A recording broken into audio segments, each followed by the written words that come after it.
নমস্কাৰ টানি live 24x7 চেনেললৈ সকলোকে স্বাগতম জনাইছো। আজি শিলাবতাৰ বিজ্ঞান মহাবিদ্যালয়ৰ 29 সংখ্যক প্ৰতিষ্ঠা দিৱস আৰু ৰাষ্ট্ৰীয় বিজ্ঞান দিৱস পালন। জ্যেষ্ঠ সাংবাদিক নয়নমণি মহন্তলৈ বেষ্ট মিডিয়া এৱাৰ্ড 2025। আজি ৰাষ্ট্ৰীয় বিজ্ঞান দিৱস। সমান্তৰালকৈ আজিৰ দিনতে 1996 চনত প্ৰতিষ্ঠা হোৱা শিলাবতাৰ বিজ্ঞান মহাবিদ্যালয়ৰ 29 সংখ্যক প্ৰতিষ্ঠা দিৱস। আজি ৰাষ্ট্ৰীয় বিজ্ঞান দিৱসৰ লগতে মহাবিদ্যালয়ৰ প্ৰতিষ্ঠা দিৱসটি দিনজোৰা কাৰ্যসূচীৰে উলহ-মালহেৰে পালন কৰা হয়। মহাবিদ্যালয়ৰ পৰিচালনা সমিতিৰ সভাপতি নলিনী দলেৰ সঞ্চালনাত অনুষ্ঠিত সভাত মহাবিদ্যালয়খনৰ 29 সংখ্যক প্ৰতিষ্ঠা দিৱসৰ লগত সংগতি ৰাখি প্ৰত্যেক বছৰৰ দৰে এই বছৰো বেষ্ট মিডিয়া এৱাৰ্ড 2025 প্ৰদান কৰা হয় জ্যেষ্ঠ সাংবাদিক নয়নমণি মহন্তলৈ। ইপিনে অঞ্চলটোত এক পুৰণি অনুষ্ঠান চিলা জনজাতি হাইস্কুলতো দিনজোৰা কাৰ্যসূচীৰে অনুষ্ঠিত কৰা হয় ৰাষ্ট্ৰীয় বিজ্ঞান দিৱস।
ধন্যবাদ।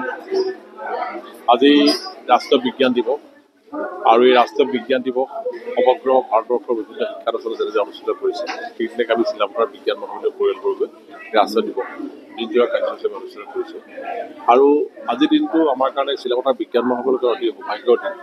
আৰু এই ৰাষ্ট্ৰীয় বিজ্ঞান দিৱসৰ দিনাই শিলাবতাৰ বিজ্ঞান মহাবিদ্যালয় প্ৰতিষ্ঠা লাভ কৰিছিলে। আজিৰ প্ৰায় 29 বছৰ আগতে 1996 চনত শিলাবতাৰ বিজ্ঞান মহাবিদ্যালয় কাৰ্যকৰী অৰ্থতে আজি 28 ফেব্ৰুৱাৰী দিনটোতে আত্মপ্ৰকাশ কৰি প্ৰতিষ্ঠা লাভ কৰিছিল। গতিকে সেই 29 সংখ্যক প্ৰতিষ্ঠা দিৱসো আমি দিনজোৰা কাৰ্যসূচীৰে ৰাষ্ট্ৰীয় বিজ্ঞান দিৱস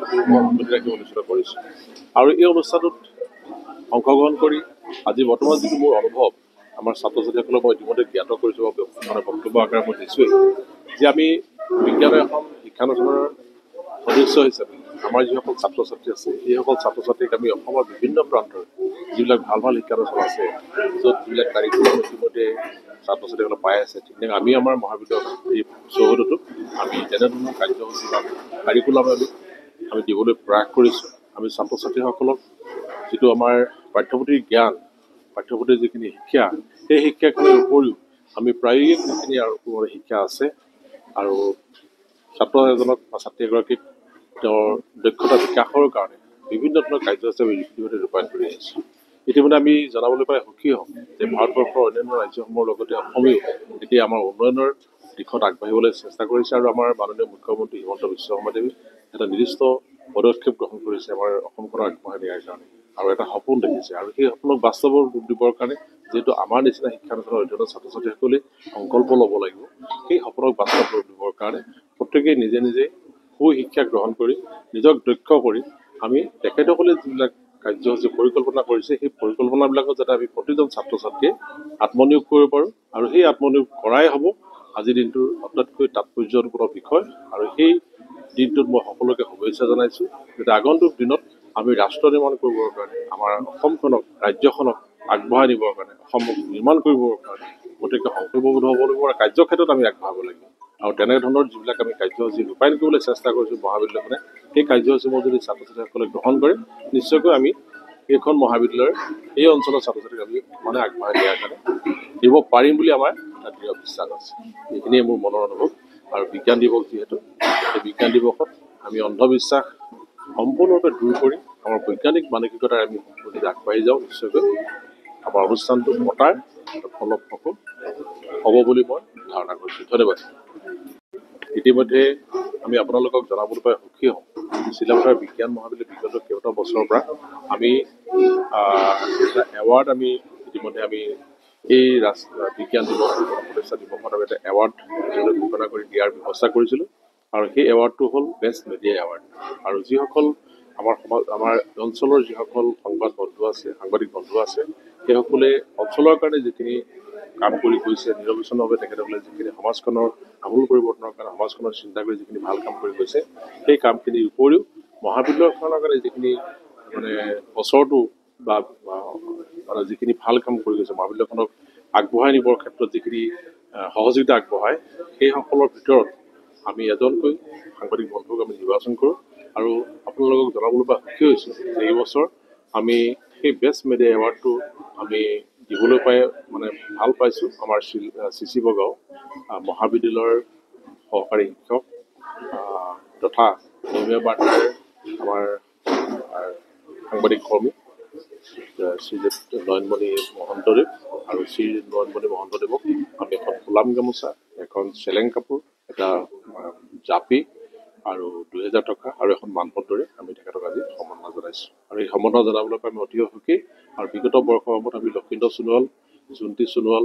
ঠিক আমাৰ কংসজ্যোতি ভূঞাক আমি এই বঁটাটো আমি প্ৰদান কৰিছিলোঁ আৰু আগন্তুক দিনটো সেই কাৰ্যসূচী ৰূপায়ণ সেই কাৰ্যটো অব্যাহত থাকিব ধন্যবাদ আজি ধেমাজি জিলাৰ এখন আগশাৰী মহাবিদ্যালয় চিলাপথাৰ বিজ্ঞান মহাবিদ্যালয়ৰ আজি 29 সংখ্যক প্ৰতিষ্ঠা দিৱস আছিলে আৰু সমান্তৰালভাৱে আজি ইয়াত উদযাপন কৰিছে ৰাষ্ট্ৰীয় বিজ্ঞান দিৱস আৰু আজি এই যি দিনজোৰা তেখেতলোকে কাৰ্যসূচী গ্ৰহণ কৰিছিলে কাৰ্যসূচীয়ে অন্যতম কাৰ্যসূচী হিচাপে বেষ্ট মিডিয়া এৱাৰ্ড প্ৰদান কৰাৰ এটা পদক্ষেপ গ্ৰহণ কৰিছিলে আৰু সেই বঁটা হিচাপে আমাক তেখেতলোকে আজি সন্মান জনাইছে আমি চিলাপথাৰ বিজ্ঞান মহাবিদ্যালয়ৰ সন্মানীয় অধ্যক্ষ ডক্টৰ ৰঞ্জিত শইকীয়া ছাৰ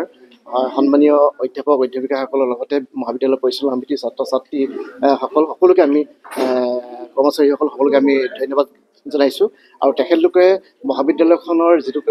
পাঠ্যক্ৰমিক যি শিক্ষা ব্যৱস্থা তাৰ মাজতে সীমাবদ্ধ নাথাকি পেলাই ব্যক্তিক্ৰমী চিন্তা চেতনাৰে সমাজখনক আগুৱাই নিয়াৰ ক্ষেত্ৰত এক সমল বিশেষকৈ প্ৰতিষ্ঠা কৰাৰ ক্ষেত্ৰত গুৰুত্ব আৰোপ কৰিছে এই যাত্ৰা তেখেতলোকৰ ভৱিষ্যতলৈ অব্যাহত থাকিব বুলি আমি আশা কৰিছোঁ আৰু মহাবিদ্যালয়খনৰ আমি সৰ্বাংগীন ক্ষেত্ৰত আগুৱাই যোৱাৰ ক্ষেত্ৰত আমি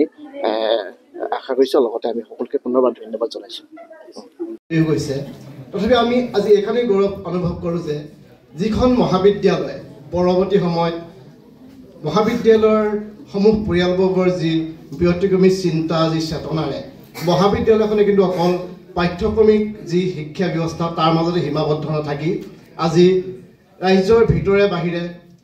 তেখেতলোকে পৰিচিত হৈ উঠিছে আজি এই মহাবিদ্যালয়খনত বিভিন্ন অনুষ্ঠান প্ৰতিষ্ঠানৰ ছাত্ৰ ছাত্ৰীসকলে ক্ষেত্ৰ অধ্যয়নৰ সমল বিচাৰি পাইছে এই মহাবিদ্যালয়খন পৰিদৰ্শনৰ কাৰণে বিভিন্ন অঞ্চলৰ বিভিন্ন প্ৰান্তৰ বিভিন্ন মঞ্চত জড়িত থকা ব্যক্তিসকল আহিছে আজি সেই মহাবিদ্যালয়খনতে আমি সেই মহাবিদ্যালয়ৰ পৰিয়ালে যি আন্তৰিকতাৰে আমাক আজি সন্মান প্ৰদান কৰিছে আমি নিশ্চিতভাৱে আমি গৌৰৱ অনুভৱ কৰিছোঁ যিখন মহাবিদ্যালয়ক লৈ আমি গৌৰৱ অনুভৱ কৰি আছোঁ যিখন মহাবিদ্যালয়ক লৈ ৰাজ্যৰ আজি প্ৰতিজন ব্যক্তিয়ে প্ৰশংসা বা শলাগেৰে উপচাই তুলিছে সেই মহাবিদ্যালয়খনত যদি আমি এই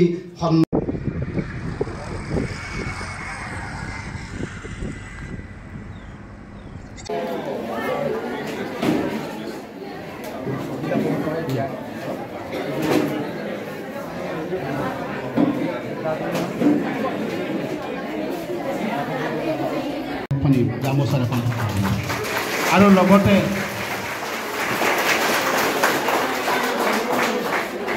এয়া চিৰঞ্জীৱ শইকীয়া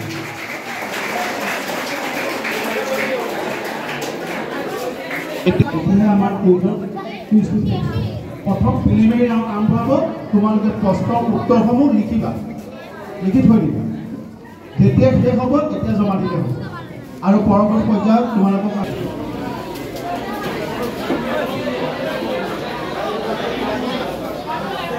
নমস্কাৰ জিলা প্ৰশাসন ধেমাজি তথা সমগ্ৰ শিক্ষা ধেমাজি উদ্যোগত আজি ছাত্ৰ ছাত্ৰীসকলৰ মাজত বিজ্ঞান বিষয়ৰ কুইজ প্ৰতিযোগিতা আয়োজন কৰিছে আৰু আজি তোমালোকে পাঠদানৰ পৰা বিৰত থাকি ৰাষ্ট্ৰীয় বিজ্ঞান দিৱসৰ সংগতি থকা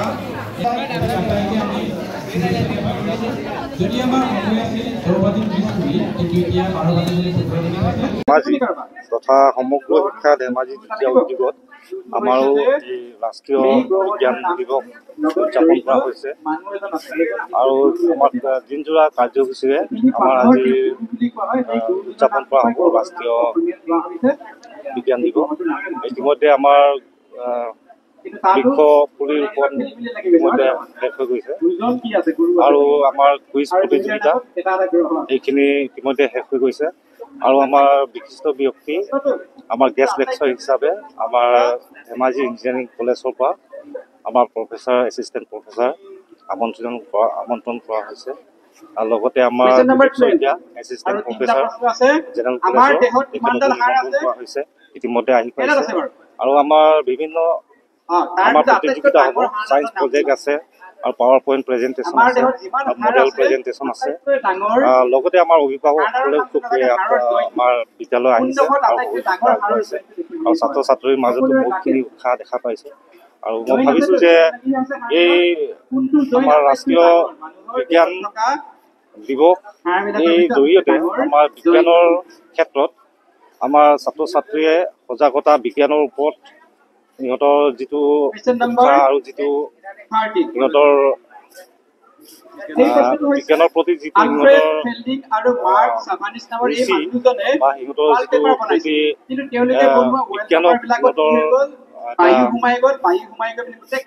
নিজৰ কেৰিয়াৰ হিচাপে বাচিবলৈ যিটো আমি উৎসাহ যোগাইছোঁ এইখিনিত বহুতখিনি আমি মানে ৰেছপন্স পাইছোঁ আৰু মই ভাবিছোঁ যে এই বিজ্ঞান প্ৰতি আমাৰ ছাত্ৰ ছাত্ৰীয়ে খুব উৎসাহেৰে আগবাঢ়ি যাব আৰু দেশৰ আমাৰ ইতিবাচক দিশত প্ৰভাৱ পেলাব বুলি মই আশাবাদী।